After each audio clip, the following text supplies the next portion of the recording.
Welcome to another episode of the Virtual Reality Reconstructionist, the premier podcast for exploring cutting-edge technology in forensics, investigation, and virtual reality. I'm your host, Roger Ryan Ryder, owner of Triple R Investigations. Today, we're diving deep into the world of forensic technology with our guest, Derik White, Director of Public Safety at FARO. Derik's a pioneer in the CAD and forensic software world, having embarked on the journey back in 1986. His career began with CAD Easy, a company he started with his father, James White. Eventually, he co-founded the CAD Zone in Beaverton, Oregon, with his partner, Janice. This venture paved the way for accessible CAD solutions in public safety. His expertise was further recognized when FARO Technologies acquired CAD Zone in 2014, leading to the development of what is now known as FARO Zone. Derik has been a key figure in FARO spearheading the advancement of public safety software. In his free time, Derik finds solace and inspiration in playing the guitar, a hobby that he believes enhances his creative abilities. Let's get into the interview, shall we? Derik, just to get started, can you share with us your journey with CAD Easy? I think is where you started with your father, and then leading up to public safety and FARO, and how you got to their division in your career. Okay, yeah, absolutely. So it's good to be here. Thanks, Ryan. It's interesting. I mean, I've been in the CAD business my entire career, and it started out back in '86. But before '86, probably '84, my dad was showing me a program he was using called AutoCAD, which had just come out. He was probably using the beta version of it, right? He had seen it. He was an engineer. He was a mechanical and electronics engineer, and he was always drafting, and so he was using that. And I remember looking at that back then and going, it was pretty mind-boggling, right? That you could do drafting on a computer. And so it does. Obviously, it dates me, but the cool thing is, in '86, he said, "Hey, I'm going to move to Portland, Oregon," and that's where I was living at the time. He goes, "You want to start a CAD business?" Based on that stuff I was showing you. And I was in the middle of a couple of things I was doing, and I thought, you know what? I'll do it. I saved up some money, and we started a business together. And back in those days, you had to build your computers, and you had to get, the CAD programs we were using, AutoCAD and generic CAD at the time. You taught yourself, okay? And we found there was a business in selling computers to people and teaching them how to use CAD. So that's how it started in '86.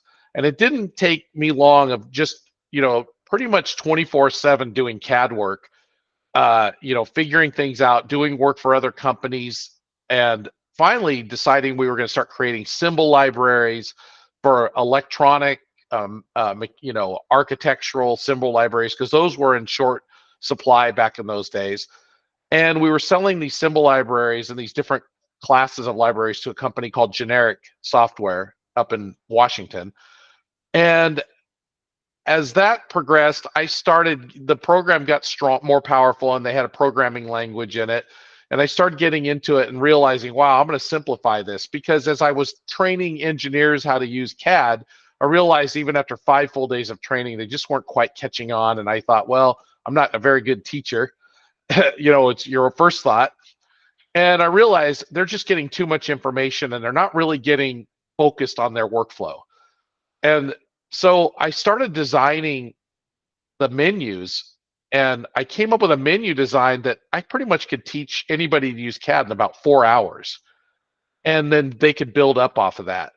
And then I designed what I called the basic home building product. It was and it became part of a home series that Generic CAD sold, that AutoCAD eventually sold. So I would say I was the first to market home series, where you designed your own home, or your landscape, kitchen, bathroom, or office. And kept coming up with this menu system and this ability to simplify tasks. Well, in 1990, I set off on my own and I founded the CAD Zone. That was CAD Easy, by the way. And I founded the CAD Zone. And you'll notice if you look at the logo of the old company, it's got that Twilight Zone look. I was very much influenced by Star Trek and Twilight Zone and Outer Limits, right? Awesome.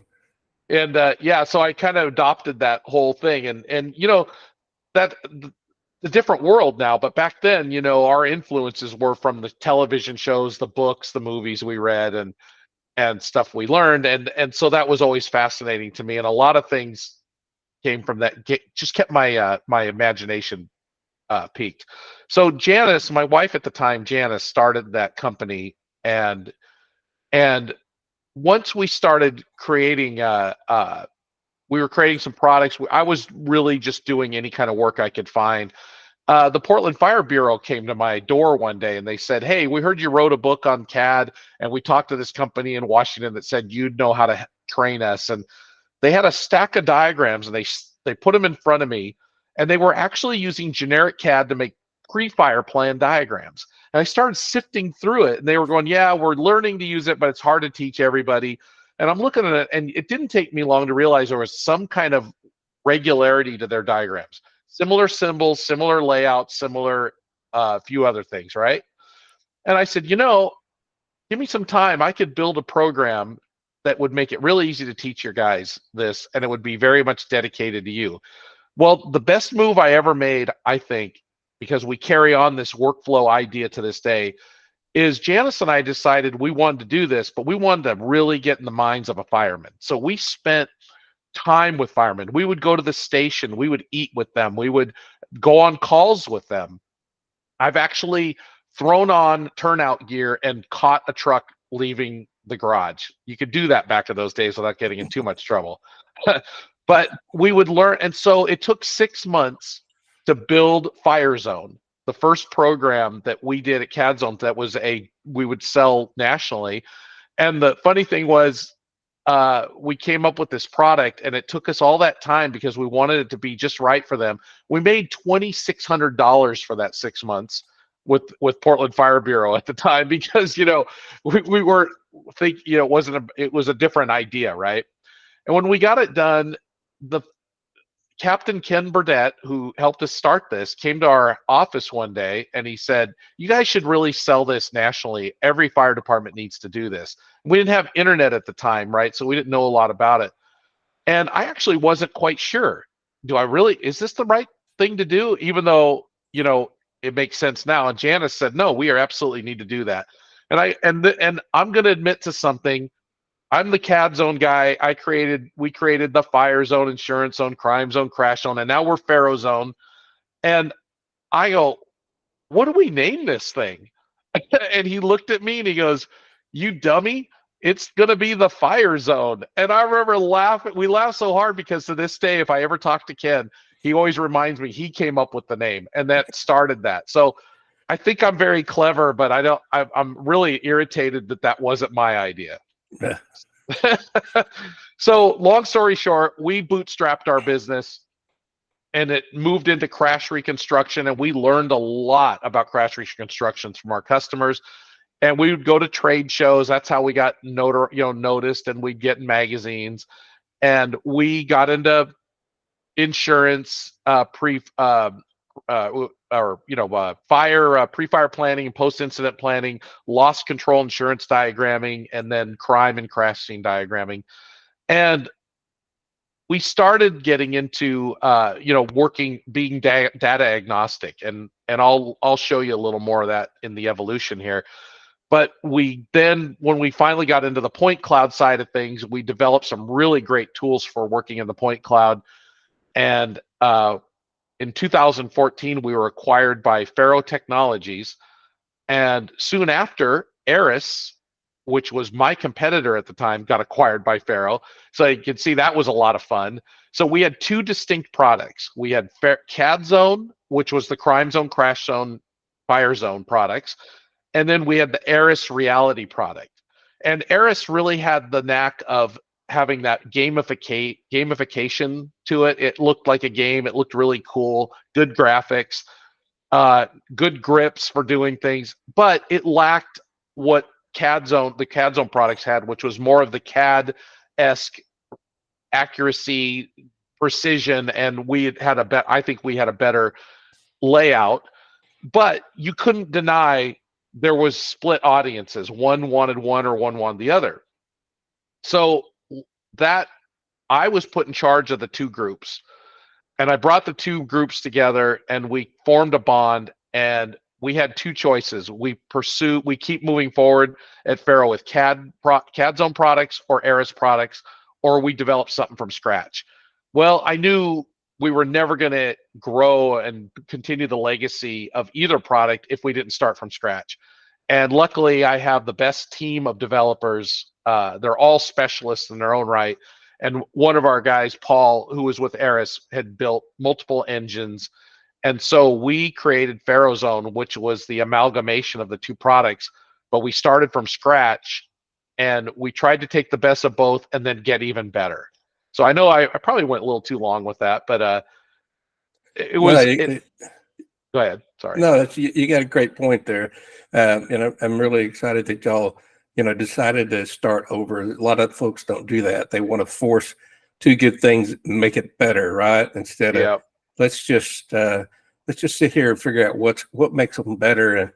And y'all did that. I mean, it really shows today the software is really competitive. It's user friendly. It's getting us into an area where law enforcement changed in my 20 plus years. That we went from gathering evidence to actually showing speeds to actually showing diagrams to videos. It grew tremendously to becoming an expert to take it all the way to court. Right. And before it was, we could tell you what happened on the scene and give you evidence, but all the details were usually, from an engineer or somebody in the field that's been doing it for a long time. And I remember using FARO Zone, and actually then it was Crash Zone, but being able to use that and understand not just what I was doing better, but be able to explain to somebody who had no clue what we're talking about, with the numbers, and actually explaining it to them with some visuals, and they were like, "Oh, yeah, I understand that." Yeah. Well, and that's interesting because, and no, I appreciate that. And you were a client of mine for years, and worked with our product, and then FARO Zone later. And when Janice and I started that business, we were a mom and pop business. We bootstrapped ourselves up into we had about, I think we had upwards of 7 or 8 people working for us at one time, maybe even more. But still, it's hard to keep up with the times and keep growing because technology kept changing so fast. And we knew we wanted to do more, and this gave us the opportunity. Being part of FARO was great because it gave us the resources to move forward, and they gave me a lot of leash, a lot of line to go do what I thought was right. They decided I was the expert, and they were going to let me do, what I thought I needed to do. And with me and my team, I will tell you, we're all standing on the shoulders of giants, so I'm out front, I'm leading the team, but these guys are just amazing. And I can't tell you how it made my career, I've been so happy going forward because I didn't want my legacy to end. I wasn't looking to make a business to sell a business. I looked to make a business to do exactly what I love doing every day and to raise my family and have a good life. And to work with the people I love. I've never been a fireman or a policeman, but I really have such high respect for that industry. And Janice and I both wanted to help as much as we could by doing things we were good at and focusing in this area. And it really gave us something to latch onto. But, with that being said, here we are today. And I was going to say, on top of what you were saying, it's one thing to do all the calculations and talk about what happened, but nowadays, the big flash in the pan for people that don't know, right, is, oh, we have these devices that can use photos and lidar and scan, and you get this 3D model, and you can look around in it, and it can almost convince people that's all they need. But nothing has changed, Ryan, in the last 35 years or whatever. You still need a diagram. You still need 2D. I will tell you, 2D is king, 3D is the queen. It's not 3D is not, you always have to end up giving somebody something on a piece of paper or something they can view in 2D. And doesn't mean the 3D isn't highly important, but we still have to have a diagram, and you still need some software that allows you to do some analysis. You have to be able to measure, you have to be able to look at point of views, you have to, make some decisions from that work. And nowadays we are there. We can do it, but you still need a product like FARO Zone to be able to do, really get the most out of the data, right? Like, it's not just now a line data. You certainly could do your quick crash reports or a quick pre-fire plan, but you also might need to have a 3D point cloud and do bullet trajectory analysis and see where a bullet potentially came from, or blood spatter analysis, or crash, analysis. I mean, we do all of that, and I think that is super important to validate what really happened for, so. Yeah, and it's interesting that I know y'all were in different aspects, and they were all segmented. Now it's all focused on one, where regardless of what you're trying to accomplish in 3D, you can go to FARO Zone 3D and do it with a crash or fire or animation. Right. And that's a really cool animation or growth that I've seen. So let's focus on the FARO Zone 3D, which is 3D and expert now, right? Sure. Yeah. And explain to the audience what kind of tools do you have for the crash and forensic technicians that work out in the field? Yeah, no, I will certainly do that. So, okay.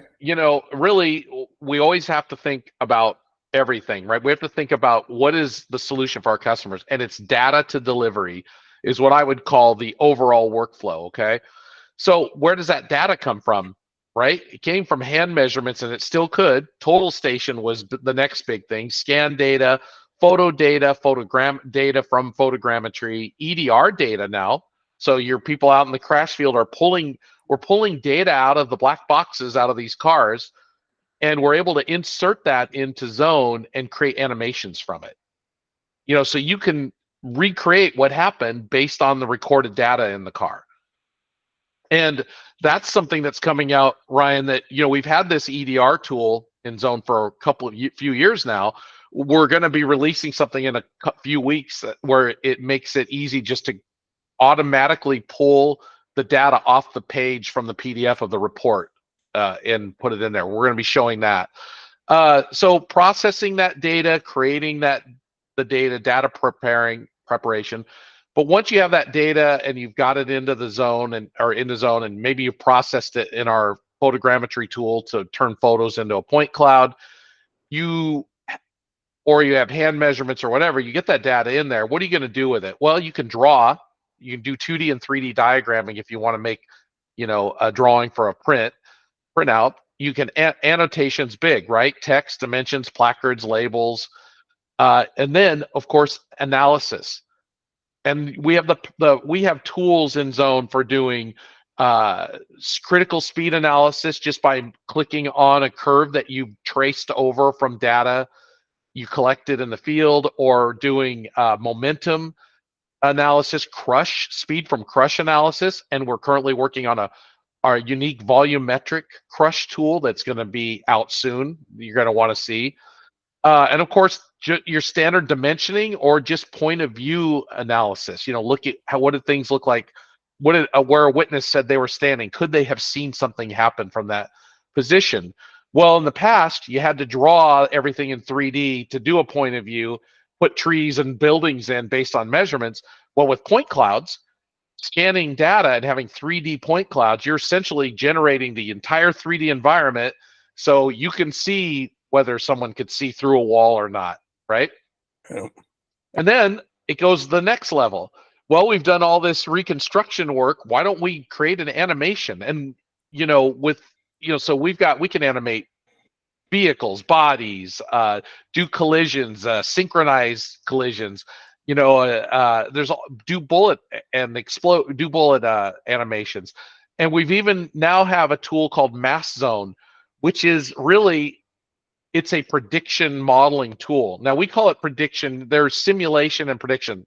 We're using the same physics formulas, but we're going to say prediction so we don't fall under that simulation guideline, because we can set our animations up based on your evidence, and then you can just tell that animation essentially by clicking on the cars and adding them to the Mass Zone universe and say, hey, what would happen in this same animation once you hit? And once those two vehicles hit and collide, they will then start following, the laws of physics based on our formulas, and they will create crush damage, rotational damage, and and directional damage. So you can see, does your animation based on evidence look close to what is being predicted, and did you put enough data in the prediction model? And I'll show a little bit of that later. And then most important, people shouldn't forget, you could do all this stuff. How the hell are you going to deliver it?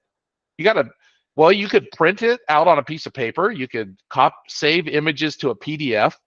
You can take snapshots. We have a ton of reports you can make from your analysis, automatically create, which is really cool. You can make movies from the animations. You can do fly-through movies.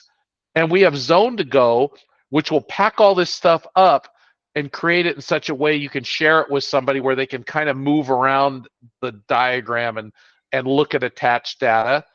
And then I'll show effective reality in a minute, and then we can do more reports. We even have a report center. So I know I don't want to go through all of that, but that's the whole thing. Where's the data coming from? Everything from you measuring by hand to taking photos and doing photogrammetry to the EDR, drones, and laser scanners. So you want me to talk about, we kind of talked about this, inputting the universal workflow, where that data comes from, processing it. I kind of said all that already. But I'm talking about workflows a lot because I'm going to show you what our thought process is. FARO Zone is considered the leading diagramming software for public safety in the market. And I appreciate that. And I think it's due to the work we do to make these complex things easier to use, visually more appealing, and more accessible to anybody that's taught how to use the program or wants to learn how to use the program. The thing is, like you just said, Ryan, you were doing all these things in one program.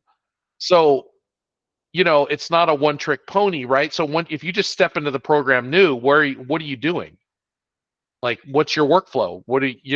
So what we try to do is we try to talk to somebody like, what is it you're doing? Well, I want to get this point cloud data, and I need all that 3D data, but we might not do all the analysis for court for some time, but we always have to generate a report. So I would say the prime workflow in 3D Expert would be, you somehow get this point cloud data, whether it's from our scanner or a scanner data or photogrammetry, creating a point cloud, or however you get that 3D data. We can take that data into the program, put a clipping box on it to get to what we want to show of that data, like take the roof off of a building or just show the certain part of roadway, and make an ortho image. And that ortho image means it's a top-down orthographic image. It's to real-world scale. It's all the resolution of the point cloud. And the nice thing about that is it's called Zone 3D Expert, but it has a 2D component to it. You can go right into the 2D window. You go in with that ortho image, and you do your 2D diagram, and you annotate. Put your maybe line work, dimensions, labels, placards, etc., and you generate a report. Now you have a report done quickly. And why 2D? Well, 2D is it's a lot easier as far as doing quick work in it for the casual user. Because in 3D, I'm not saying our 3D is hard, but 3D is 3D. You have to get more comfortable at navigating in 3D with your mouse, which we have great tools for that. But you still are moving around in 3D, and it adds another level of complexity to it. So I could show the program here and show you that if you're here we are in 3D, and I'll go to the environment and the ground plane, and I'll just turn on the grid, so you can kind of see that. And the cool thing is about this is here, I'll bring in a point cloud here. That's our start screen, by the way. Let me pop that in. So there's a point cloud in 3D, and pretty easy to navigate in with the mouse wheel. There's actually a model on top of that, highlighting that scan image of a model. This is actually data that was brought in from a drone data. And what we did was, like, here I've got this glowing line just to make it stand out, that I just drew a line. So if I came in, went to the home menu, started a curve, see, I can just start drawing right on that 3D world right there. I'm attaching to it, right? I can go grab models and symbols, and 3D ones would be preferable here. Grab a 3D model and pop it on the scene. All these things we've made very easy. If I want to animate that, I can animate that, and it'll follow along that entire 3D point cloud. So it's just, you can just keep getting into more detail and more detail. But the thing is, if I just had this point cloud here, well, what data can I get from that right now? Well, I could put this big curved line in there, click on that curve, go into the power tools and say, well, I want to do a profile of this. Okay, well, there's my profile. I'll make it thicker so you can see it. There's the profile. I can tell it I want to be a distance or profile, doesn't matter really. And where is it? Row spacing. Let's make that 10. And we'll make that 100. You can see this grid just changed, and I'll make the text a little bigger so you can start to see what's going on here. See, there's the total travel distance. Elevation's 36.62 feet from the lowest point. And we've got, I can show a report box so we can get that basic data in there. And we can even give it a title, Ryan Ryder show, and then I can place that into here. And if you look, it just gives me this 2D profile thing, but at least it's something you could use to put something on. Like, somebody will come in here and they'll put a 2D symbol on here of a car sideways and go the old 2D route to say, yeah, this is where they don't have visual, right? Yeah. It's stuff we've done for years, but I like the idea of going, oh, did I go out of the wrong thing? 2D, right? Go sideways. I like to get like a side view of a car, pop it on there. Because it's all real world scale. That's the next thing, right? So there's the car, and you could say, well, if you had a line in here visually, he might be able to see here. And, you could just kind of play around with that and show off everything that you want to show off. But being in 3D, it's fun. I'll click on that whole profile thing and just say, well, I'm going to pitch that thing wrong way. I'm going to roll it 90 degrees. Look, I just rolled a 2D image 90 degrees. I can move that wherever I want. Let me grab it here. Move that in the drawing. It's just demonstrable stuff. And then you can come in here and move that out of the way. You can put labels in here. So if I was trying to show that this was important, that this cone was here and it's in 3D, it's hard to see that. I can just click on it, and I can go to tools and say, wait, where is it? Let me right click and do billboard. There. So I just drew a line up in the air, and you can't tell because that's round. So let me go to the car, right click, say billboard that. Watch this. No matter how I rotate, it's always facing me. Nice. See, so and there's actually a lot of controls for the billboard tool. I got to click on it. I can edit the post size. I can make it so it's not always facing and explode it. There's a whole bunch of things you can do, but that's kind of the idea, is how quickly can I label in 3D to show what I want to show if I do a fly through, because not everybody can see all that detail. So annotation and then doing reports, and I was going to show you that kind of thing. So did you have questions on that? I'll get lost in the program. You know me. Yeah, no, I, no, it's a great visual. So for without the visual effects, you basically got a roadway with an intersection, but yes, it's got a hill to it. So what you're being able to do is show that in 2D and 3D that there's a visibility issue.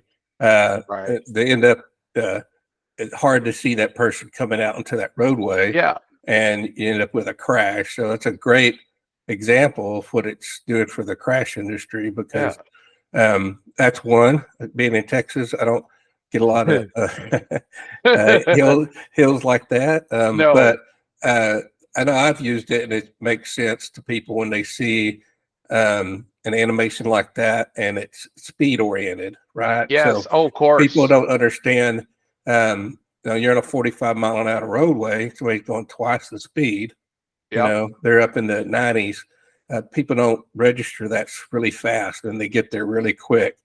But with the FARO Zone, you can show the true speed and show how quick that closing rate is for somebody that just can't quite grasp that, right? So you don't Oh, expect yeah. somebody to be going 90 miles an hour.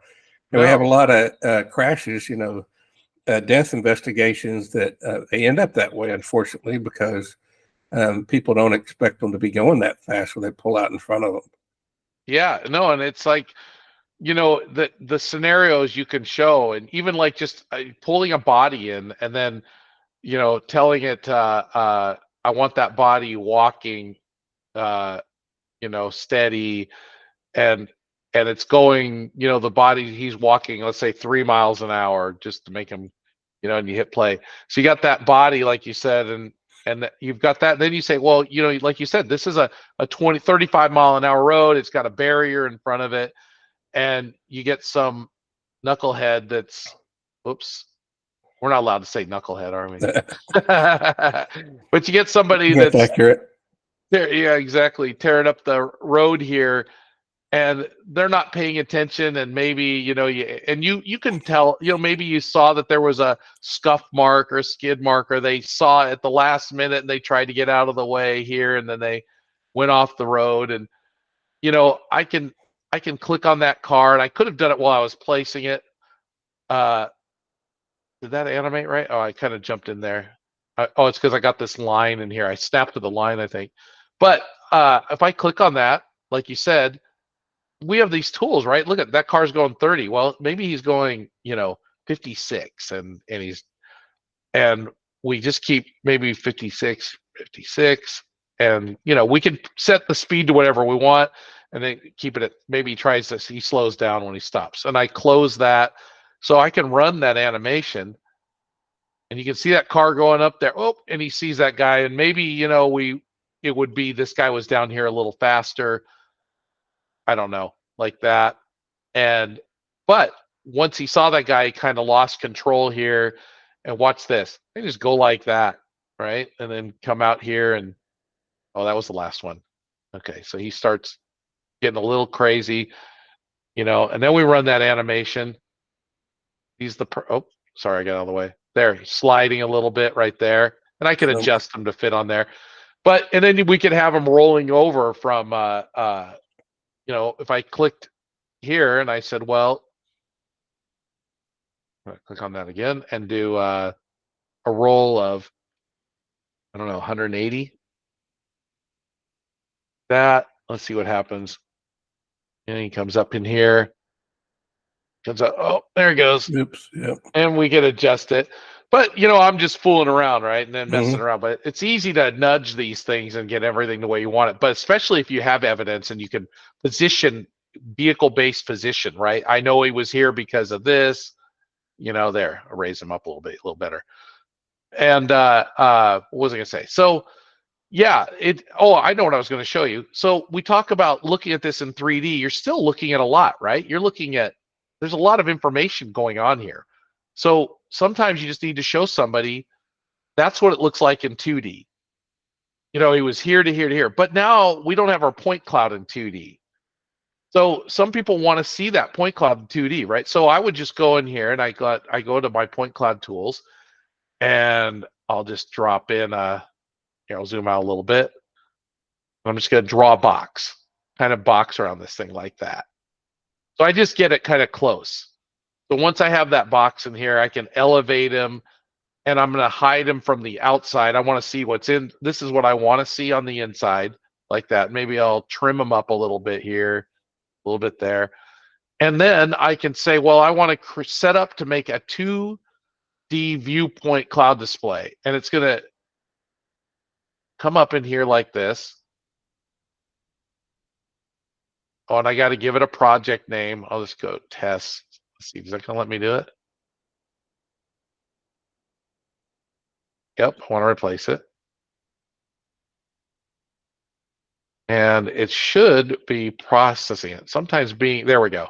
So it just went through and took that, and it took images that are high resolution, and it hid it. What do you call it? It made a ortho image out of it for 2D. So what I'm going to do is I'm going to hide this guy so I don't see that clipping box anymore, and everything looks normal.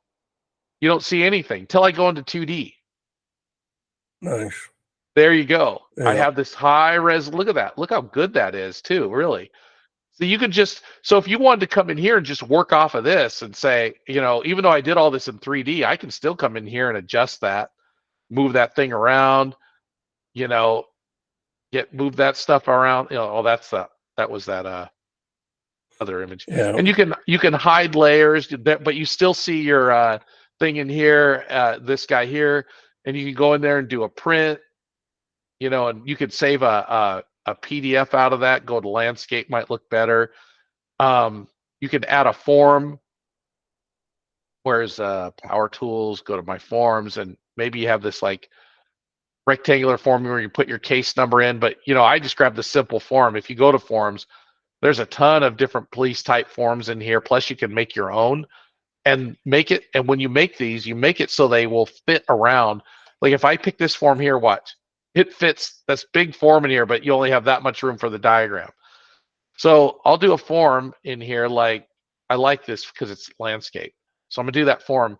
But what if I only wanted to see that part of the diagram in there? Well, when you go to our print tool, it's smart enough to know you have a form. So it'll let you zoom with your mouse wheel and pan and say, that's what I want to print. And then it gets, and we go even further. We do what's called, I didn't put a bunch of layers on here, but if you open up our layer manager, there's 4 different layers. I can print a report based on layers where I have 5 pages. See?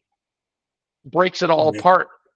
So that's, we always think deliverables is very important. And so far, so much so that we've gone as far as adding our report center it's object based. It knows you have, it looks at the drawing and it says, what do you have in this drawing? Well, you could print the scene. You could print a lower high resolution snapshot in 3D or a top down snapshot, print the layer report. Profile, there's the profile, right? So it knows you have those things in here. And so if you click on them, like let me do a animation report, hit create report, it'll find an animation and it'll generate based on the speeds your acceleration report. But I didn't change much.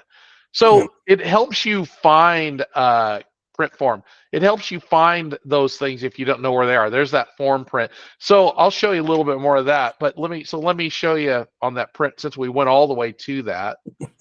Sorry, I'm going to jump around a little bit here. Report center. Here's a cool movie. There's a bullet trajectory, crush damage, and blood spatter all in this point cloud. Right? All these things are in there. And there's, and you got all that stuff in there. And then let me just pause this and I'll zoom it. It makes it easier to show it off. There. You click on the report center and you see trajectory. There's at least 4 trajectory cones and everything, and you can run through there. And there's your there's a 26-page blood spatter report right there. You can print out, or trajectory reports. Those are great because that does all of them at once. It puts all the trajectories together, and it even automatically creates the different viewpoints and shows it with the protractors. So really, really compelling, right? You do all this work, and then you do all that work, and you want to get these reports. It makes it easy to do it. And just to go back, I'm jumping around a little bit, but I want to go back to the concept of workflows. Performance and proficiency are important, and we actually have some really cool tools. If you set up legends or things, you can match and clone stuff very quickly. We also have a favorites toolbar. You set up this guy right here. You set that up, and look at it. Has all the common things you want for, let's say, annotating or analyzing a point cloud. Like here, I just did a slope calculation, and I put all the tools I like in here, right? So, and that's easy to do. You pick any tool you want to use, right click on it and add it to favorites. And you could, this is called a point cloud tool, but you can save whichever one you want and have the most common symbols and models and tool. Like there's your scale bar. People always want a north arrow and a scale bar. Why go look for it? I just put it in this speed bar, right? So that's pretty neat. And this is the next thing coming out, Ryan, that you haven't seen. We're building, that's the second part of the workflow system. The workflow center lets you pick, what workflow am I doing? Well, if you were trained to do a 2D crash report, this list will pop up and say, place a satellite image. You don't even have to go find the satellite image in the ribbon. Just click on it right here. And this list will stay up. You can print the list out, or you can go watch a movie of what that workflow looks like. This takes you through what I call a complex workflow, all the way from a satellite image or using a smart road or both, to printing out, saving your work, printing it out to a form, and or opening up that workflow. And what that means is you might come in here and say, well, I want to do a, and this looks ugly, by the way, because this is in development, but I want to open up that crash report, right? And that tells me, I've already been taught how to do this, but let's say I haven't done it for a couple weeks or a month. I go, oh yeah, I got to place my satellite image. Okay, I know it's on the home menu, it's right here. Or I just go, oh, I'll just get it right here. Nice, yeah. So this but you're going to say, well, I don't want this list. Okay, print the list out and look at it on paper. But this is to help you don't want to lose perishable skills, right? You don't want to forget and not remember the basic steps. So it's right here. Well, I also can click and open up any one of the saved. I'll close this and I'll use this. So here are all my tools for my favorites toolbar, which comes out of here, right? So this I can move around, or I can make it like that to get it out of my way.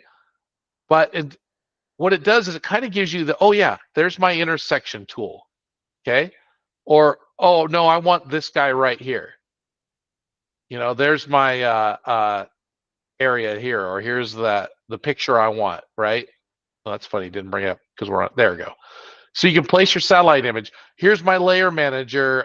Here's my bubble label text. There's my scale bar right here. And I'm going to go to my symbols. I always need my north arrow.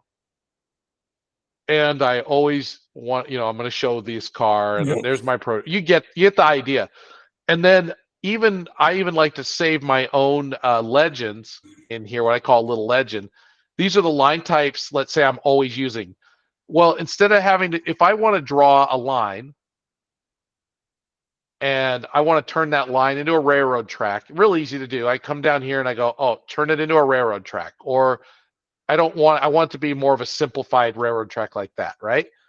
But then I change its size or aspect to fit my drawings. Well, once I've done all this changing, I want to go place it again. How do I repeat it in the next drawing? Well, just save what you want in a little box. It's a little drawing of all the things you use for line types. Guess what? Double click on it. Start drawing. double click on that. Now I don't have to remember how I keep creating. I always use this double line spacing in our town, or I like this crosswalk here. Here's the kind of text I like. If I want this text with drop shadow, whoops, or I click on that. Wait, I just have to click on that one and hit spacebar. Drop shadow, and then change that to Main Street because it looks really good on a filled area. So you see how I went and did all that without actually having to go restart all over and do it again. No. Here's the different dimensions I like to use. Oh, I like this guy here, so I'm going to match him and go, nope, I didn't do it. Double click, match him. There's that dimension. Or I'm going to match him and get that dimension, right? It wouldn't look like that, but I'm just showing you. Yeah. We have all these like tools for going in there and doing these things. So matching and cloning stuff will speed up people's time and cut their time in half. We will always help you remember, it's really important to us that, and we're working, FARO's always like any company. We're always working. We have a sales department. We have support department. We have a training department. We have developers, right? We actually spend a lot of time at this company working together to try to tell the same story. And so that keeps improving. I won't tell you everything's perfect because it's not. It's getting there though. And this is the kind of way you're going to see that we are all telling the story, training the same things and helping people get through all that. So. Very true. And a lot of great information there. I like, obviously you're listening to your customers and building on that as you go. Not just building a system. I like that because all the way back to the fire department should sound like it. Yeah. Yeah, all the way back. Yeah. And a lot of people will tell you, well, and I'm always we not just me, we are definitely voice of customer because I became an expert in this field because of the experts in your field, right?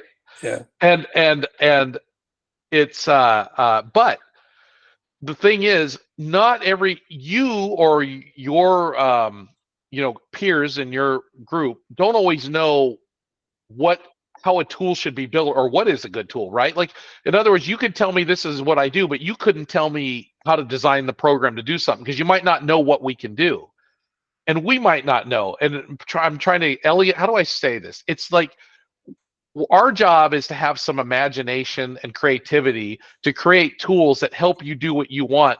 That our work is done. Our work is successful if you see us do something that makes perfect sense to you or is obvious, right? Like you could see the reason behind the favorites toolbar, but nobody, or animate. No one told us how to build the animation. They just said there's animation. Can you animate? And we have to try to come up with a way that everybody can manage it, figure out how to use it.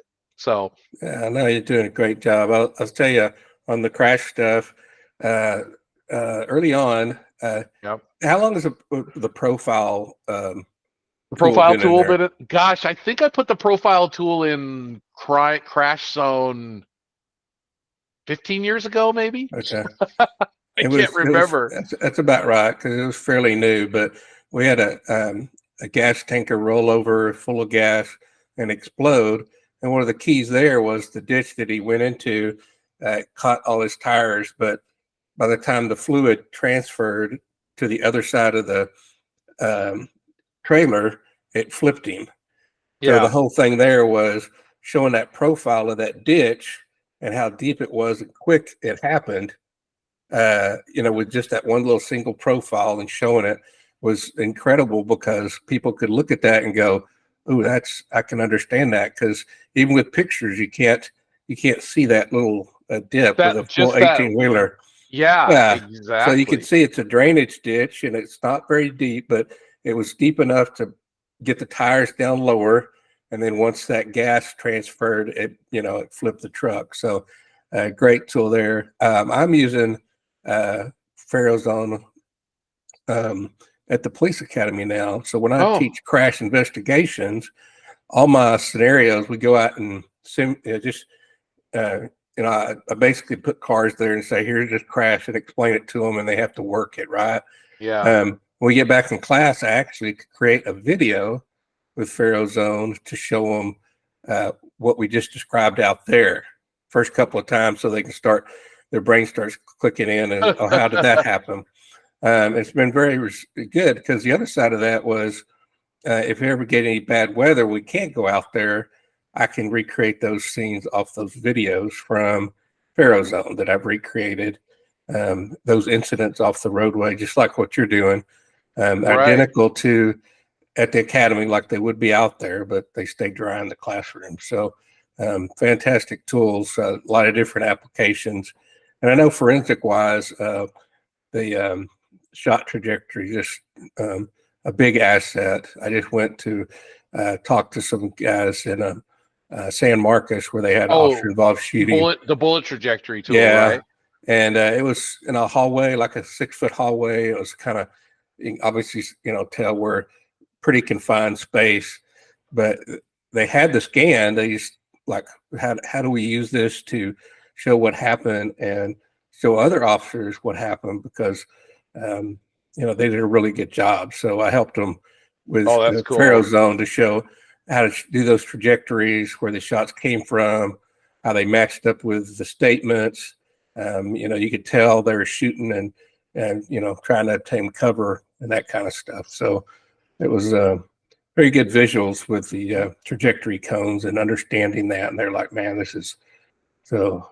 That's they got cool. to do that before they had to do a whodunit kind of shooting incident. Exactly. Yeah, well, so. and and you can rule out a lot. Like you said, if you've scanned a scene, especially, you can keep revisiting it over and over again, right? Absolutely. It's pretty amazing. And I will tell you, when I first saw, I remember at IPTM Special Problems, this guy came in with was a Leica or Sokia scanner, one of the first one I'd ever seen. It looked like a big fat total station, and it was $250,000. Oh my. And he'd created a point cloud with it and showed us it was horrible. Like, it was this big, ugly mess of points. And he goes, this is going to be the next thing in public safety. And I looked at him and I said, at $250,000 with millions of points, it's not going to cut it, because our computers won't be able to handle it. Yeah. That many computer won't be able to handle over 10. The CAD program couldn't handle more than 10 million points. And I looked at it and I thought, you always know that stuff's going to get cheaper and faster and all that stuff. And of course it evolved. But once it started getting to the point where I was seeing point clouds, we started building tools. I thought, well, what good is it having all these points? How do I draw on them quick, and how do I cut them out? And we really got into that. But you would ask me, really, what was the evolution from the beginning to now? And, that's a fun question for me, because I still literally, remember working on dial-up phones and no internet. I hate to be that old, but we did have cable TV. So, but right, we were just seeing the beginnings of the internet, and everything just had to be on the phone and by mail and by magazine. And so sharing code and files and everything was by mail. It was crazy. But the funny thing is, we still do a lot of the same things. It's just that CAD in the beginning really was just diagramming, right? It was line art, geometry, lines, curves, arcs, circles, and the rest, along with dimension lines, arrows, and text. And that was pretty much it, right? It was like, what do you call it? Drafting on, CADD, computer aided design and drafting. Yeah. Okay. So what I was going to tell you was, though, really, all we had was the only thing we could do to set ourselves apart, and I forgot to put it in here, but we did user interface, our special menus, ribbons, or left side menus, whatever verbiage we use that was industry specific. And I should say, and symbols. Symbols are what set us apart. Libraries of pre-drawn everything, bodies, cars, signs, to save anybody from having to draw that stuff. Yeah. That was the beginning, right? And then just workflow, and then teaching workflows. And so you had a diagram with hand measurements and line. You could print it out, share hard copies. PDF came later. Okay, then PDF came and we could share PDFs. And I probably forgot something in here, but then we started creating special tools. We came up with easy lines, which was to make it easy for you to draw lines, auto fit forms, things like the profile tool. We just started building in programmatically things that would help you do your job, right? And ways to import hand measured data or total station data and turn it into a diagram really easily. And then after that, we could start, we couldn't always import images and photos. So now you could bring in images and photos. That was really cool. And you could start labeling it, and the importing of total station data. Then it got interesting when we figured out how to tie into Google satellite images and import those geo-referenced into real world scale. Kind of a game Well, changer. Everybody uses satellite maps to this day. Everybody. They're fantastic. They save you a ton of time. Then we got into animation, and of course now simulation and prediction. And then in an importing point cloud, and we learned how to handle large data sets much more efficiently. And now we're doing photogrammetry inside of the CAD program, right? So yeah, we keep doing all these things. So really, are we computer aided design and drafting? Kind of not. We're just we're a diagram, we're a workflow program for, for working with data, analyzing data, and delivering results. So no, it's a great point because we're talking about public safety, and regardless of what you pick, dispatcher, officer, you got civilian officers now, all kinds of stuff, supervisors. They all have a great set of skills, but they're tasked with so much. So oh what you're yeah. seeing is, how do we get that? They know what visually it is, but how do we get that? Because I remember starting out with the Matchbox cards, and how does a card do this, and trying to figure out how they would do that, right? And that's Yeah. how I got that visual, and now I can do it on a computer screen, and make it understand that, or make my brain understand it and help somebody else understand it, because it matches up that evidence. That's this great tool, these visual aids that y'all are providing here with FARO Zone. So I think one thing you kind of touched on it with the different aspects. Got just a ton of stuff here. Sure. What I I know wanted to it. highlight a couple of things though Okay. was photo points and Oh your yeah. mass zone. I think those are the newest, maybe the latest big steps you've done with FARO Zone, and Yeah. kind of explain those two Okay. expert skills and why they're in FARO Sure. Zone 3D now. Well, it's important to note that FARO Technologies is a company that makes measuring hardware, right? They have software and hardware, and we have high precision arms for measuring, at ridiculously small scale, and then we have laser scanners that you just set up and scan. We have hand scanners, walk around scanners, stationary scanners, the whole works. So we do a lot with point cloud, but FARO knows data comes from all sorts of places, and and when we say data from drones are just taking pictures, right? But they're taking them in a really elegant way, right? They're taking them from in a grid at the right angles that make photogrammetry something that's been around for many, many years. And it will take a lot of photos and reference them together. And essentially, we can create a point cloud from photos. So what we've done is we have a team at FARO that built a tool, a system that does a really good job of taking photos and videos and making point clouds out of them. And so I'll run like a little movie here, because you can take your photos. Let's just go with drones and drop them into our capture device. Oh, I think I'm showing the video grammetry right here. This is a video from a phone. Okay, I am going to show this first, actually, because this is a video from a phone in my own house. I used my iPhone, and here's some pictures of my kitchen. And there's multiple pictures in here. It's processing it. Let's see, did it show it in there? Okay, so it's going through it, and I walked around the kitchen and processed it. I'll speed this up so you don't have to wait. And it turned that into this rough point cloud here. And this is just from a phone though, right? So I'm not going, I'm just wanting to get the first at scene. I want to get this data, right? And so it's kind of it doesn't know what's flat. So I have a tool right here that aligns that to the ground plane. I align the floor, and I can scale this to make sure it's the right dimension and apply. See, I'm telling it that it's 2.5 feet from here to here, and it scales it to real world scale because I'm using video grammetry, so I don't have GPS data. And I convert that to a project. And look, I have a point cloud project in here, and it's measurable. Okay. And then I'm going to go, and so I'm measuring like that countertop. And I'm going to go in here, and just to show even further, so I'm zooming in. I added a body in here, posed him, and then I put in some high res lighting in there like that. There you go. So not too bad. Just from a phone, right? Because you don't know, you might just need to get some information. Now, one of the guys on our team, Matt Brown, whom I've actually worked with since I started in this business, he went out and just used the phone for the first time, took a bunch of pictures of his truck, his old truck. He's had that truck, I think, longer than I've known him. And look how good it did. Well, you know why it did really good? He just got a dusting of snow, and that really helps with the reflectivity off the windows. But that was all done on his phone there. So that was really cool.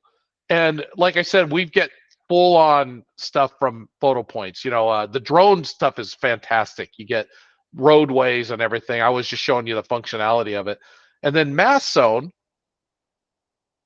we created, Paul on our team created this great tool that he's worked on this before in the past, where you can just pick a car, tell it it's in the Mass Zone universe, give it a velocity, let's say 50 miles an hour, and it'll put a vector off of it saying, okay, at 1 second, I will travel that far. And then he gives it a vector on this other car, at 1 second, I'll travel that far. And then you can see they're kind of going to intersect. Or you could have one of your animations created that synchronizes the point of collision and convert that to Mass Zone. And what is Mass Zone? Well, once there is collision, it's going to do its best to construct the damage from that speed and velocity, or from that speed and angle, and change the rotation and the travel of the vehicle. So I'll play this for you here. Oh, I hit the wrong play. I think I was in the program. So watch, it counts down, boom, right when it starts to hit. This is when it's calculating. It slows down. It'll go real-time speed once it's calculating. You see all the vectors for the crush forming and all the different vector angles. So it's going through, it's determining impulse speeds, it's showing you speeds. It'll generate a full report off of this. It's quite cool because you just have to put in the right data for these vehicles, make sure they have the right weight and size and all that kind of stuff. And then you could set friction values on the ground. You could have ice, rain, snow. You could set your friction values and keep adjusting those things until you can create the collision exactly. Or just use this as a what if scenario. So I'm going to speed it up, and it even throws down the skid marks. Nice. So if you do enough of it, if you set everything right, you should be pretty damn close to what happened. You could pretty much get close to what happened at the scene. And look at all the damage in here on the one car and the other. It's pretty extensive.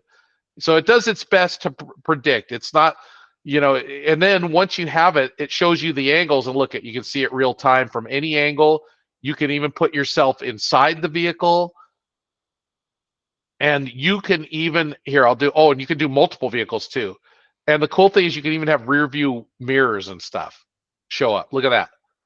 This is all, it's not random, but it's based on physics, right? These all collide, and this is the prediction. Look at that. Obviously, the truck has a lot more mass, so it has, less, it's not sliding around. Yeah, pretty cool, though. It is. And then, here's a good one. That car comes running in at, here, let's see. There you go. And I forgot to tell you. See the steering wheel here? Yep. We also, if you want to try to set up scenarios like you were driving, you want to preset it up like turning around, going around a corner and through an intersection. You can actually, instead of animating, you can actually set up like an Xbox steering wheel. or use a 3D mouse or something, and you can start the mass zone while you're driving and turning and going through stuff. It'll record all that and use that when you do the mass zone stuff. So there's so you could get a whole bunch of cars driving really, really fast around a corner, and you can put yourself in that and look out the mirror, drive, and then try not to crash into a car, and see what happens. The minute you crash, though, you lose control of the steering wheel. It will take over. The physics takes over like that. Mm-hmm. So there's a lot of cool functionality, so there's and you can have fixed barrier. Oh, wow. Yeah. You can do like a tree or a pole. Mm-hmm. And that's a lot right there. But you can see, that stuff changes everything else too. So these are new things that are out there in Mass Zone. And I even like to go back to showing you, even though we talked about the old dog new tricks being that we had satellite images, well, people would complain with satellite images that, there's all these cars in it. And we have some ways of cleaning that out in the tool manually, but we even have an AI thing we built. We used some AI technology we worked on in-house that will go through and do its best to find all the vehicles in there. And then you can tell it to clean, and what it does is it takes a blending of all the pixels around it and fills it in. That's why some of these have a yellow look, because there's yellow. But there's ways to go in there and fix that as well. But that's just the down and dirty method. So when you're done, it cleans that out, and you kind of get that look. So you did really pretty much get those vehicles out of there. And you can do it. Here's another one I did it on. And I can do it manually and make it a little better than that, because some of these look a little weird where you get the texture in there. But still, it grabbed all those vehicles for you. But you see, I can go by hand and blend, right? And I can blend by color, solid color. I can change the colors, or I can blend it. And I'm zipping fast through this. But even watch this one right here. You even have a sidewalk there that has all the shadow from the building. I'm going to put a box around that and blend it to be sidewalk. Okay. Get rid of the shadow of that tree. I can get rid of that shadow of that power pole in there. And you get it enough that things are cleaned up enough that it does a pretty good job. And then you can fix that sidewalk right there. I think, do I just do it? Yeah, it's all pixels, but it'll go in there, so if you want to clean something up, there's a lot of ways to really manage that, even shadows and stuff like that. So that's what I've got. Other than us talking about VR, I gave you a lot. No, it's a great point. All that is awesome, and some of that brings back the memories, not just the Mass Zone, but I remember one time we had a hit and run. It was I don't know, he wasn't younger. He's in his 20s, but he got hit on this in the street, and anyway, they left him on the sidewalk. But we were telling him officers to go look for, all we have is a white vehicle, so it's going to be, very broad. But we're able to simulate that situation where he got hit in the front and show the officers where there could be evidence on a hood or the front windshield or something from him hitting those items and rolling off, because we did find him later, and we could assume, had some assumptions of where he got hit, and from behind and where he would have laid on the, and they were all like going, well, heck yeah, I can go do that, as opposed to looking at a whole car. They knew specifically that, the hood, the front bumper, because it was literally a couple of second video that we showed them from recreating it in FARO Zone, just to give them an idea. This is what could have happened. Go out there, if you see white cars, this is what you're looking for to match it up. And if you have that, then let us know. We'll come out there and, give it a better look. But hey, I've used this stuff for a lot of different things. Well, how many times have cases not had to go to court by doing a fast dynamic diagram of what happened and showing that to both sides of a case, right? Somebody said I was doing this, and a witness will say, or a victim or not, somebody that was part of a scene, right? They'll have their own testimony. They'll tell the officers, I was driving my motorcycle and this guy came out and I had to drop the bike. And the guy, and then the car said, I stopped and nobody was coming and that guy was going too fast.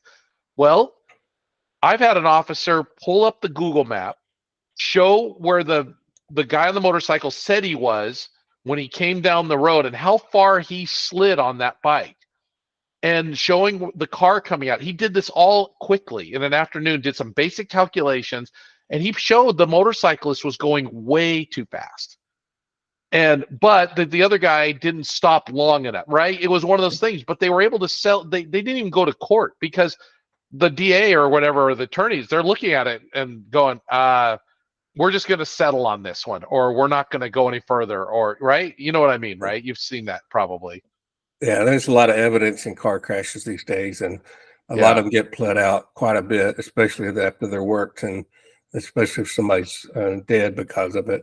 They don't want all that evidence to go in front of a jury, especially a recreation. That no. If you can get that, because reliving that, letting a jury see that is detrimental to the suspect. For sure. There's a lot, and not to make light of that, but if that is ever a point cloud created with our scanner and there are bodies in there, which obviously you don't want to necessarily show that, we can put one of those clipping boxes around it and blur it.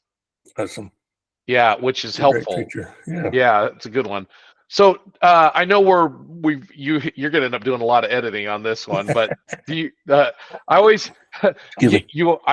warned you when you wanted to talk to me about my baby. Yeah, no, you're good. We'll do what we have to do here. Do you want to talk about virtual? Me 2 episodes out of this, so there we go. I'll pay you double for it, okay? Double you owe me a burger. Okay. Yeah. Speaking of bootstrapping, let's see that. No, but Jerlene, you got your shot up there. Part of this I wanted to talk about. I know y'all have done it for a few years now. People don't understand how easy it is for your 3D information to get put into VR. Right. The gamers are taking over this, but realistically, stuff like this can do virtual reality, and any of those 3D projects that people are creating and using this software to show visuals can use it in VR. So kind of go through that concept. I know it's your first side there is not yet, but we're preparing for it. So what are your thoughts there, and what could be down the future? Yeah, absolutely. So we all have our opinions on things, right? And so I love the idea of gamification, and I love the idea of virtual reality. I am not a huge fan. Now this is where I've talked to you about this before. I personally am not a super big fan of virtual reality. I am a fan of it. I'm not, because right now the way it's at, and that's why I put it's here now, but not there yet. Yep. Which means if the frame rates aren't high, I get sick. I get motion sick. And I'm talking about, so Zone, we have a VR part of Zone. And we put a lot of work into it. Like, if you can go into Zone, you can look at a point cloud and your diagram and an animation all in virtual reality. You can put your headset on, your Oculus, or your whatever the heck, what's the other one? I forgot. You can test that out, and you can be at the scene looking around, watching the car coming down the road, from different vantage points, or walk through the scene.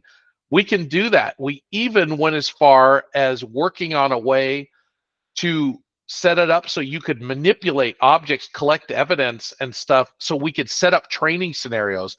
Because what a better way to set up a training than scanning an actual area instead of having to draw it and then putting things in it, like collecting evidence or looking for evidence, or sharing what was at a scene.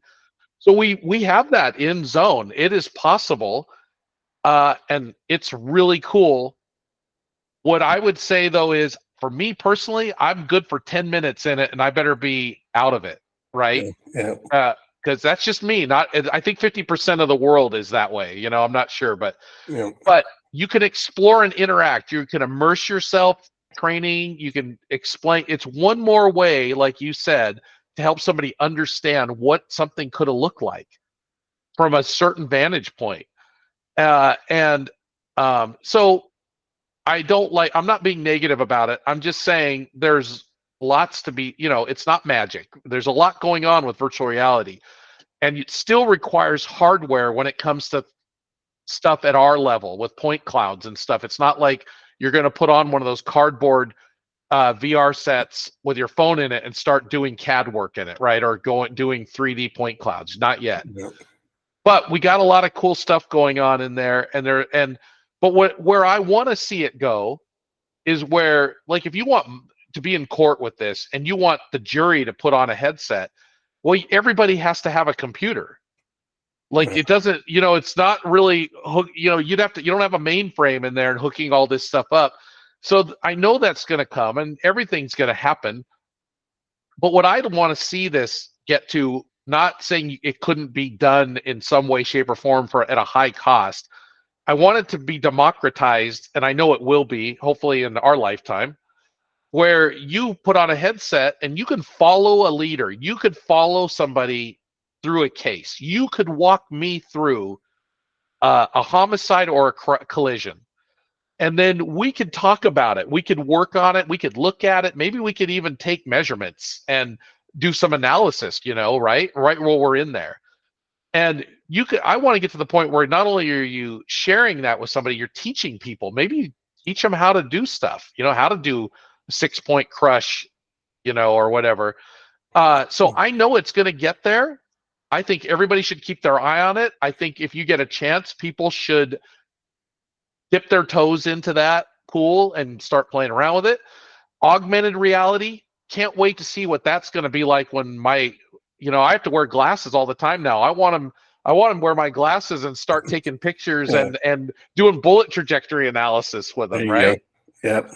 So with that being said, I told you the guy I told you about, Matt Brown, that I've worked with for my whole career, really. He and I have worked together so long, we've come up with things like we never say no and we never say it's impossible. But Matt likes to say, I don't say no, I negotiate. And so I was thinking about that, and I know people want to do VR, and I thought, well, they can get into VR and get into hardware, but how could you sell them something that they could share easily? So I came up with, the only term I could come up with was effective reality, where I thought it was effective, but not virtual, but a reality. And that is, you could create an animation in our program and you can save it we have a way of doing a pano animation where it makes 360 pano images from every single point along the animation. What that means is it takes longer to create the animation because you're taking these big images, but once it's done, and it doesn't take that much longer, but once it's done, when you run the animation, you can use your mouse and look around anywhere while that animation's running. So if you position yourself as in a car driving, you could be in the car while it's in the animation, but you can look around and see if somebody coming from the left or the right. You could use that to explore the scene. You also can be a person walking through a house. So I was going to show you, if you want me to, I'll show you an example of that. So here's a make-believe it's not a homicide. This is cool. I'm showing you this on my computer, and I could share this MP4 file with you, and you could do exactly what I'm doing. I just paused this animation, and I'm looking around. But I'm going to walk. Nice. Okay. So watch this, and this is like simple, right? You and I can share that. I'm gonna stop here. I'm gonna look back and see. Oh yeah, that guy is shot in that window. Now I'm gonna keep going, and I'm in here, but I'm gonna keep turning and looking around. Oh, I think I went. Oh, it's pixelating here a little bit. Here, I went a little too far, so I'm gonna back him up a little bit. I'm gonna look down. Look at that. I'm gonna move forward in that scene. I'm gonna move a little further in the scene. And I'm looking at the body. I can look over here. I can look out that window. And then I set the animation to take me all the way around the table. Let me go all the way around. And I'm going to look that way. So I can essentially as long as I set my path up, I can explore this animation. But I could send this to anybody, and they could run it on their computer and use their mouse to do exactly what I'm doing. No hardware, and it gives you the ability to look at it. Now, what's cool about that? It gets interesting. So now, all right, let me. Come on, click on that. You got to shift to click. Okay, here's our scene. Look at this car coming down the road, right? He's gonna go past me, but I'm gonna pause it. I'm the witness. I can look, I can say, because the witness could say, oh, I saw him coming down the hill, right? Well, if the witness was standing over here, did he see him? How did he see him? There it is. He could have seen him maybe from there. And then he said, and then I walked across it. Now look at, while it's going, I'm going to move, and I can move all the way to here and watch him stop. So that one's fun. Now this is where I really enjoy this the most is, let's see here. Oh, come on. Oh, don't be a baby. Do I have to do control? I keep forgetting how to use a computer. Yeah. Okay, now I'm in the car. Oh, and I'm going to drive through here. Watch, I'm going to just go through the car. Look at that. I'm going to drive all the way to here and just stop. These are just simple, right? Just to kind of show it off. But here, I'm going to pull it back here. I'm in the car. How come it's not doing it? I hope I'm in the right one. Uh-oh, did I hang up? Yeah, it's not letting you pan. Oh, there it goes. Yeah, I think we're using our bandwidth. Oh, there we go. So I'm in the car. I can look up out at the sunroof. Oh, wow. I can look to the right. I can look behind me, tell the kids to shut up, yell at the kids. I was yelling at the kids. I turned around, and then the other car came down, right? So I can see while I'm, as this car is driving, anything he could have seen. He could have seen that witness right here. He could have saw the car coming from the hill, whatever. But you get my gist, right? This is not virtual reality, but it's more than just the animation. Yeah. It gives you a lot of advantage. You might just run this whole thing just looking behind you. You could say that the guy in the seat behind you was looking behind you. So, while you're driving, like that. So there you go, all the way. So that's what I call effective reality. Very, very simple tool. If you have an animation and you go to your animation menu and you say, oh, I want to create an animation, you can create a video. You can create a Pano 360 video, which is that same thing. And we have preferences and mass zone video and stuff like that. So that's my spiel on that. I'm really hopeful. I think we did some really cool stuff with VR. And if somebody wanted to, if you go into FARO Assist up here, go up into our search bar, you can open up FARO Assist or type in VR. But if you open up FARO Assist, which has it's our micro learning, right? It has all these movies in it and stuff. If you go down to the bottom here, here's dismiss that. I hate when it brings that thing in there. Advanced lighting, and here's setup scene for training. And is that the VR immersive? That's a tutorial. So let's see what this one looks like. So this will kind of show you. Oh, that's our VR training system. You don't want to look at that one. It's too complicated. Where's just the VR guy? Wait, that's the same one. Go to this guy here. Oh, now we have a VR tutorial. By the way, we do have a VR tutorial. I was looking for one where it just now it shows how to set it up. Nope. Lighting. Let me try something else. Oh well. I thought there was a lot more on the. Yeah. There is a ton on the VR in there, but it will show you what that looks like, where you can pick on things and stuff. But well, that's a great point, because I know that same concept you're using. They've already done it on a shooting incident in civil court. Oh, they put headsets on the jury, and they were able to pick which position they wanted to view the incident from, and then look around and see. Because the whole idea was to see what the officer could see when they made that decision to protect themselves and shoot. That was their focus, right? So they did that same, just made it an app, which means You can do it on most any virtual headset with some, Right. light memory. So we're kind of there, but you're got some great points. Well, and Headset's really immersive. my point being, and you're right, I should have clarified that. I'm talking about taking all that data real time and being in it virtually, and being in the model, being in the point cloud diagram.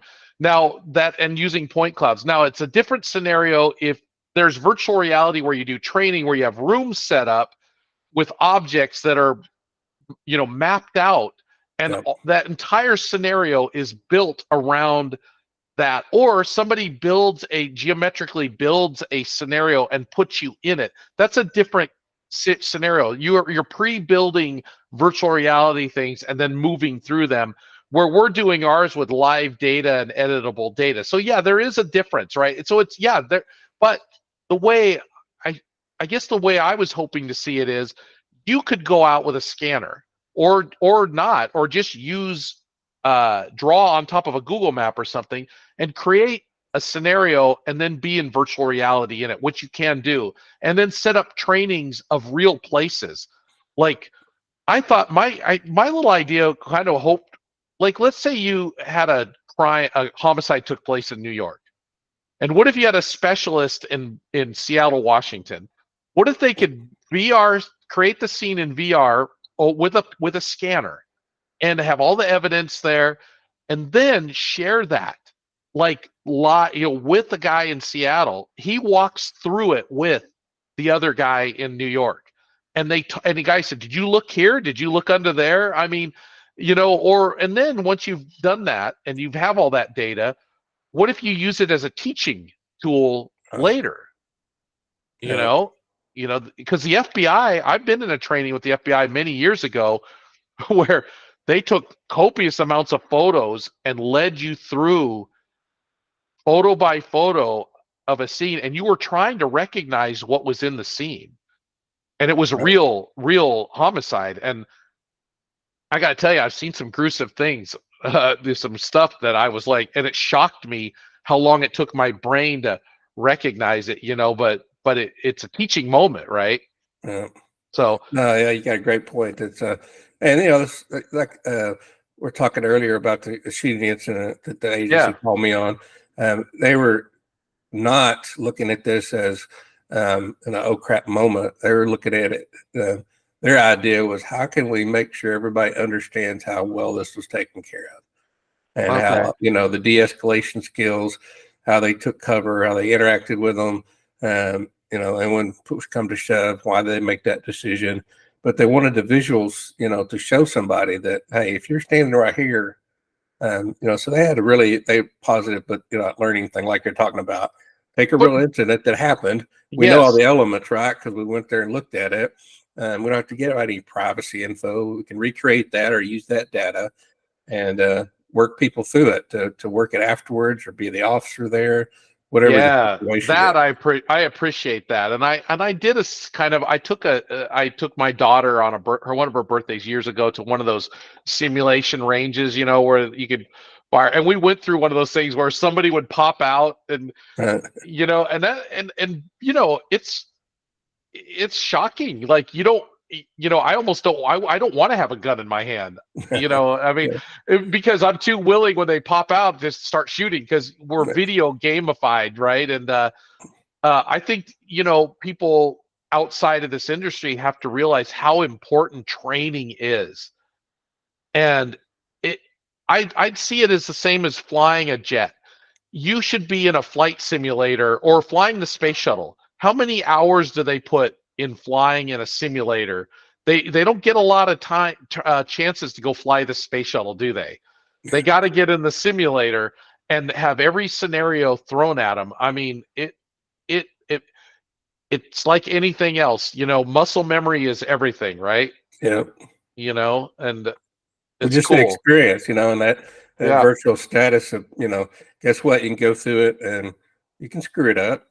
We can do it over and learn from that situation. Hey man, you always want to make your mistakes in class, not on the street. Yep. Oh, no, I love it. I love all of that. And like I said, never having any relation to the public safety industry until I found myself in this business in the 80s and totally seeing a whole different world. I just never saw it, never would have thought about it, other than what you saw on TV, right? Right. And realizing that, learning about measuring and I remember building the FARO Zone product, and that started moving, and then instinctively thinking we need a crime zone product. And we're building this thing for crime zone, and we had cars in it, because you could have cars at a crime. We had everything. And I went to our first crime trade show, or our first trade show in Miami. Janice and I went to it in Miami, Florida, probably IACP or something. And I remember this guy coming up, and he goes, "This program is great." He goes, if you just had a few more things, this would be great for crash reconstructionists." And I go, "What?"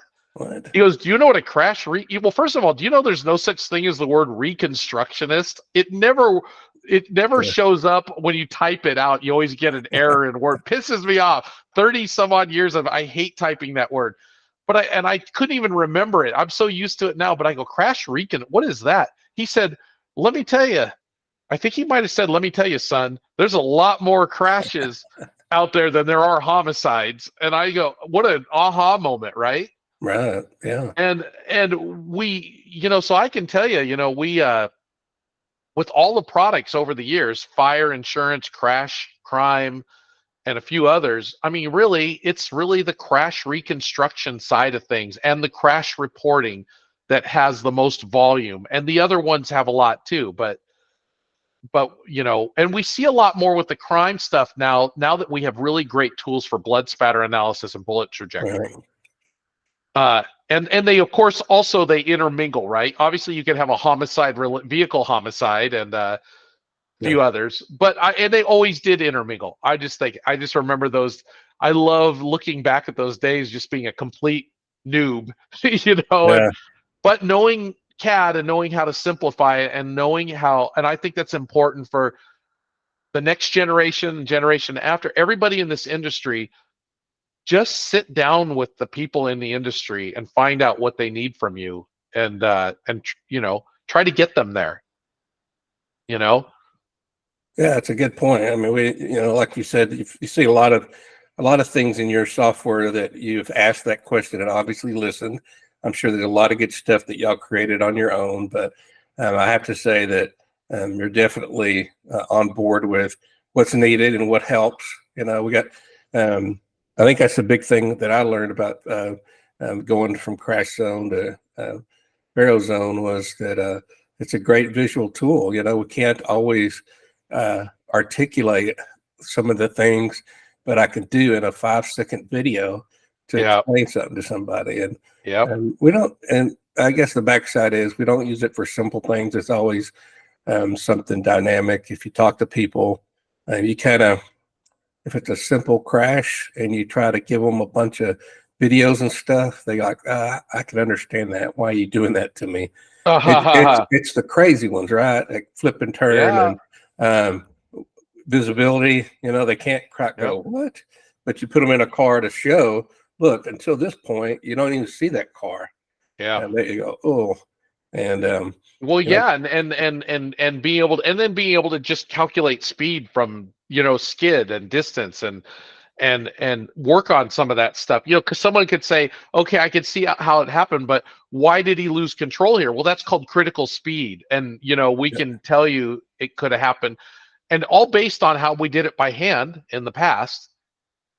And Ryan, one thing, and I would have told everybody I've ever helped with CAD over the years, couple things. One, if they're nervous about getting into it or overwhelmed by it, always focus on what it is you need to focus on. If your primary thing is to just create a report that has these basic elements in it, make that your area of expertise, kind of that 80-20 rule, right? Just focus on what you need, then get granular with it as you get more skills. But I also tell people, and I do this myself, I've designed, the house I'm sitting in was laid out and designed in CAD Zone, in Crash Zone.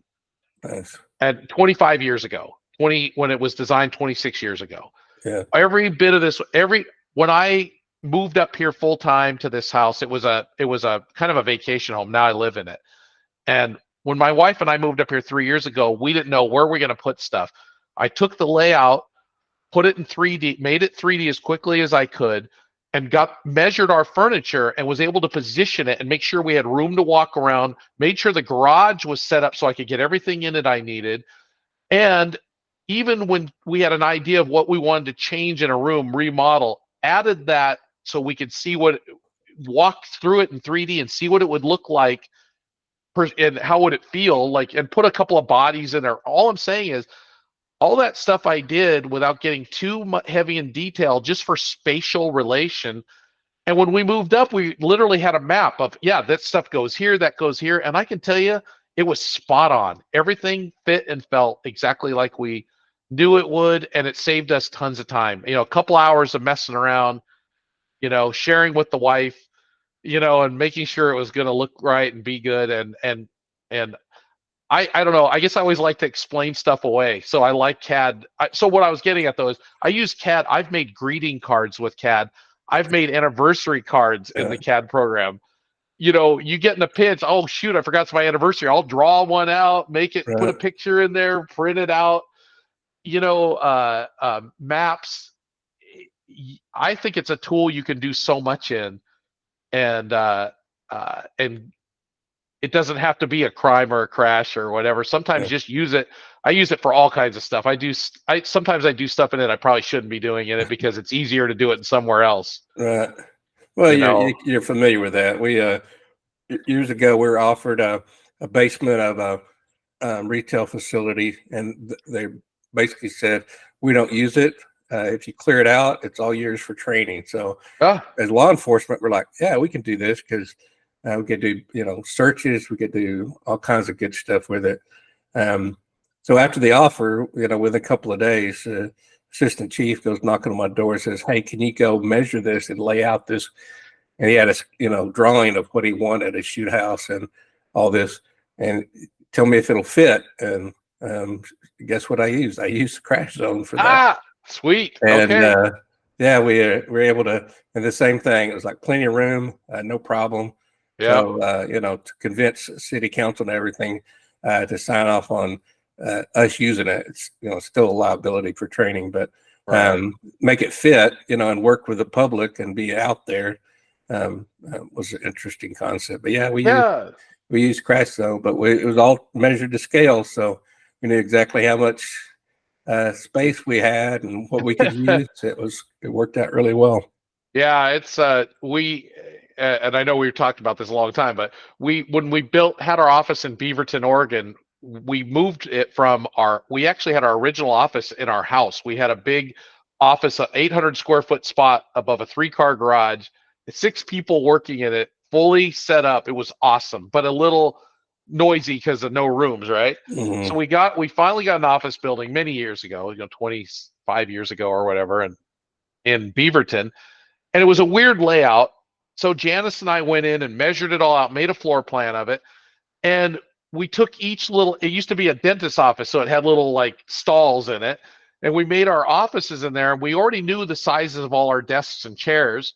So we put everything in, each one in the drawing, and when we knew where it was going to go, we put numbers on each, like this is room 2, room 3, room 4, and we put stickers on all the furniture and boxes. We had movers come over in 4 hours. We had everything moved and set up because all they did was they go, oh, this big desk goes into 2, that goes into 3. They knew right where everything went, and it was all done on the CAD diagram. And those are like small wins, right? Yeah, absolutely. Yeah, very take a crazy task and make it simple, right? I mean, it's just it's silly stuff, but like I said, I've done it for landscaping. I can show you full landscaping designs that came to reality. Yeah. It helps me get better at the program too. When I'm using it, I learn stuff. I'll go back to the guys and I go, it's kind of crazy that we don't do this in the program. Would make it a lot easier, So yeah, it's kind of nuts. So, Wow. all right. Well, we got Well, a two-parter here, don't we? yeah, I think so. I think so. But I appreciate your time. Let me go ahead and close this out. Don't Yeah. hang up on me. No, I won't. So as we wrap things up, this has been the Virtual Reality Reconstructionist. A big thank you to Derik White for joining us today and shared his invaluable insights into the world of forensic technology. And to our listeners, thank you for tuning in. Remember to follow us on your favorite podcast platform for more episodes exploring the fascinating world of virtual reality and the forensic investigation. Until the next time, this is Roger Ryan signing off with Triple R Investigations. Stay safe and stay curious.